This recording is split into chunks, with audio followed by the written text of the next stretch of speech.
1. People these days increasingly complain of suffering from allergies to pollen, to cats, to dust, to certain foods like peanuts or shellfish, for example. But what exactly are allergies and why do we develop them? Well, an allergy is the body reacting to something that is trying to harm it. Sometimes the reaction is mild, sneezing or a rash perhaps, but in extreme cases it can be life-threatening. In an allergic reaction, the body is stimulated to produce histamines, which help to get rid of what is harmful. So, your eyes and nose may stream as a way of losing irritating particles, or your skin may itch in order to make you scratch it and so remove any harmful parasites. In some societies these days, allergic reactions occur without the person being in a harmful situation. However, in situations where, say, hygiene is less developed, then the body's immune system spends its early years fighting off genuine problems, and so does not tend to overreact to harmless irritants at a later stage. So, how to deal with an allergy? The first step has to be to ascertain what triggers the allergic reaction, and then to avoid contact with that allergen as far as is possible. If avoidance is impossible, antihistamines can be prescribed to minimize the symptoms experienced by the sufferer.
Two. Travelling in the mind's eye, through reading and more recently through electronic media, is a European habit of long standing. Ever since the age of discoveries in the Renaissance, Europeans have been interested in reports of life in faraway places. Of all the places in which Europeans were interested, America has received more attention than others, for a variety of reasons, the most important of which is that many Europeans themselves emigrated there. The report about America from the person who has been there is a literary genre that Europeans have devoured. As Europeans watched the United States grow from a British colony to one of the dominant nations of the world, a pattern of conversation developed among them about the meaning of this emerging colossus of the New World. There emerged a question, aptly stated by Richard Rose: is America inevitable or inimitable? The question is easier to ask than to answer, and both sides of the question are amply represented in American and European writing about America.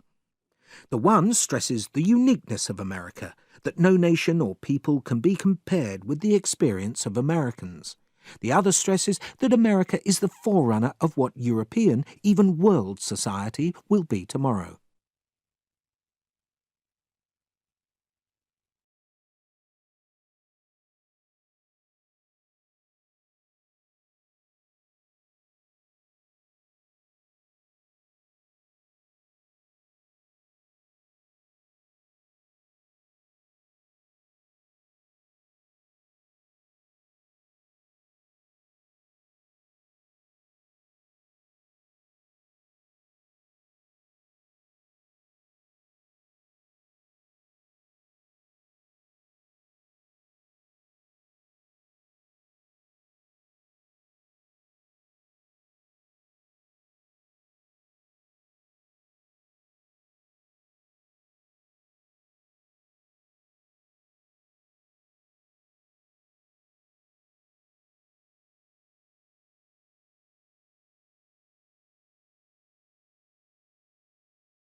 One.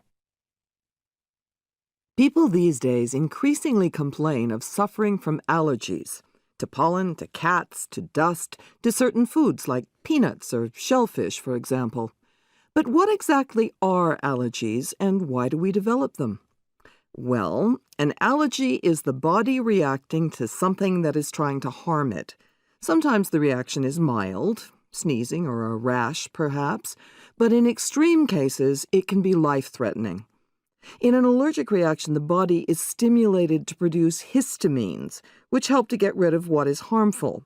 So your eyes and nose may stream as a way of losing irritating particles, or your skin may itch in order to make you scratch it and so remove any harmful parasites.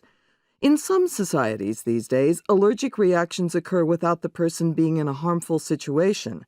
However, in situations where, say, hygiene is less developed, then the body's immune system spends its early years fighting off genuine problems, and so does not tend to overreact to harmless irritants at a later stage.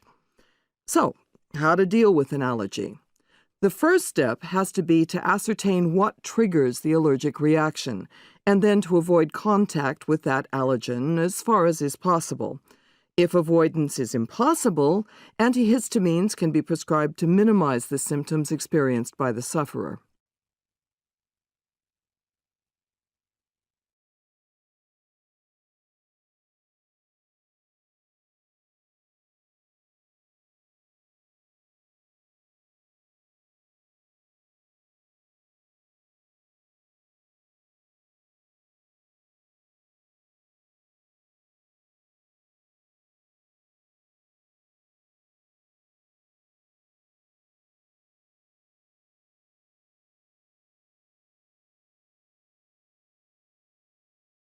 Two.